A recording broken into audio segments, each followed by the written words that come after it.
હવે નજર કરીશું વિગતવાર સમાચારો પર। મહેસાણામાં 95 કરોડના રોડ પ્રોજેક્ટમાં લાલિયાવાડી મીઠા જોટાણા કડી રોડની કામગીરીમાં મંથર ગતિએ। રોડની કામગીરી 10 માસમાં માત્ર 20% જ પૂર્ણ થઈ।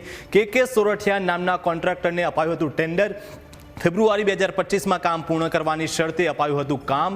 16 માર્ચ 2024માં 95 કરોડના ખર્ચે રોડની કામગીરી શરૂ કરાઈ હતી।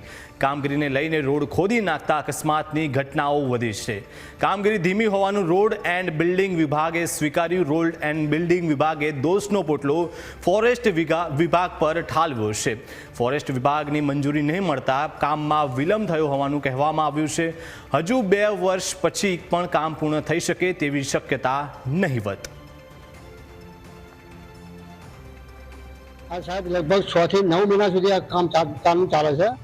આ રોડ 2 બાજુ તોડી નાખેલા છે તો એનું કોઈ ઠેકાણું નહીં પડતું। કેટલા સાધનો જાય છે ને અવર જવર કરે છે અને 2 બાજુ એટલી બધી ખરાબ વાતાવરણ એટલે ધૂળ ઉડે છે એટલી બધી કે લોકોના ઘરોમાં ભરાઈ જાય છે અને કોઈ જગ્યાએ પાણી બહુ છોડતા નથી અહીંયા અને લોકોનું સ્વાસ્થ્ય માટે પણ નુકસાનકારક છે। એટલે ખરેખર જેમ બને એમ જલ્દી રોડ થઈ જાય એવી અપેક્ષા ચારે બાજુના આજુબાજુના ગામડા બધા ઈચ્છી રહ્યા છે। રોજ વતરદાર એક્સિડન્ટ થાય છે, લોકો મરે છે, એક્સિડન્ટ થાય, મોતો ફૂટે, હાથ પગ વાગે, પણ કોઈ ઓફરવા માંગતું જ નથી। એના માટે જવાબદાર કોણ? આટલો લાંબો પ્રોજેક્ટ કેવી જવાબદારોનું સરકાર જવાબદાર હોય, પણ સરકારના પેટનું પાણી ચાલતું નથી। આનાથી હવે લોકોને જે વિકાસ થવાનો તે વિકાસ લોકો માટે અત્યારે વિકાસ તો નોમનો જ છે સાહેબ। વિકાસના નોમનું જ આ બધા તરીક હોય છે ભ્રષ્ટાચારી સરકાર। આગોતરું આયોજન કર્યા વિના કેટલીક વખત કામગીરી શરૂ કરવામાં આવે તો તે વિકાસના કામ લોકો માટે મુસીબત બની જતા હોય છે। આવું જ કંઈક મહેસાણામાં રોડ એન્ડ બિલ્ડિંગ વિભાગ દ્વારા મીઠા જોટાણા અને કડી વચ્ચે રોડના નવીનીકરણની ચાલી રહેલી કામગીરીમાં થયું છે।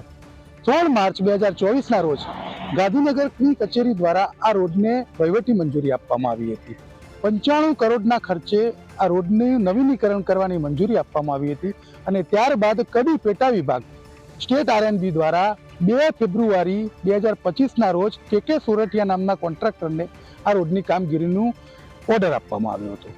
કામગીરી જ્યારે શરૂ કરવામાં આવી ત્યારે 18 માસમાં પૂર્ણ કરવાનો લક્ષ્યાંક રાખવામાં આવ્યો હતો। એટલે કે આજે આ કામગીરી શરૂ થઈ લગભગ 10 માસ જેટલો સમયગાળો વીતી ગયો છે, પણ R&Bના સૂત્રોની વાત માનીએ અને R&Bના અધિકારીઓ પણ કહી રહ્યા છે કે માત્ર 20% કામ થયું છે અને આ કારણે જે કામગીરી ધીમી ગતિએ ચાલતી જે કામગીરી છે, કામગીરીને કારણે જે લોકો છે કે જે આ રોડનો નિયમિતપણે હજારો લોકો અવર જવર માટે ઉપયોગ કરે છે, કારણ કે આ જે મુખ્ય માર્ગ છે એ મીઠાથી જોટાણાને જોડતો અને જોટાણાથી કડીને જોડતો માર્ગ છે અને તેના કારણે લોકોની અવર જવર સતત રહેતી હોય છે।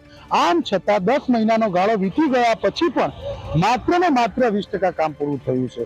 R&Bના સૂત્રોની વાત માનીએ તો તેમનું કહેવું છે કે જે ફોરેસ્ટ વિભાગની પરમિશન નહોતી આવી અને વૃક્ષ છેદન ન કરી શકાયું તેના કારણે કામગીરી ધીમી છે। હજુ આ કામગીરી પૂર્ણ થવામાં લગભગ 10 મહિનાનો સમયગાળો બાકી છે, પરંતુ જ્યારે 20% કામ આગામી 10 મહિનામાં પૂરું થયું છે ત્યારે હવે 80% કામ કોન્ટ્રાક્ટર અને R&Bના અધિકારીઓ કેવી રીતે પૂર્ણ કરશે તે એક મોટો સવાલ છે અને આ કામગીરી ધીમી ગતિએ ચાલતી હોવાથી અત્યારે જે વાહનો અહીંથી પસાર થાય છે તે વાહનોના ટાયર ફાટી જવાના બનાવો બને છે, અકસ્માતની ઘટનાઓ સામે આવે છે અને લોકોને જે ધૂળ ઉડે છે તેના કારણે આરોગ્ય વિષયક પ્રશ્નો પણ થઈ રહ્યા છે। સ્થાનિક લોકોએ આ બાબતે વારંવાર રજૂઆત કરી છે કે કામગીરી ઝડપી બનાવવામાં આવે, પરંતુ તંત્રના જે અધિકારીઓ છે એકમાત્ર કારણ આપે છે કે આ કામગીરીમાં વહીવટી મંજૂરી અને તાંત્રિક મંજૂરીઓ બાકી હોવાને કારણે કામગીરીમાં ઢીલાસ થઈ રહી છે। જોકે સવાલ કામગીરીમાં મંજૂરીના કારણે ઢીલાસ થતી હોય, પણ સવાલ એ છે કે આ વિકાસના કામને લઈને છેવટે પ્રજાને હેરાન થવાની નોબત આવી છે। કામગીરી ક્યારે પૂર્ણ થશે તેનો જવાબ કોઈની પાસે નથી।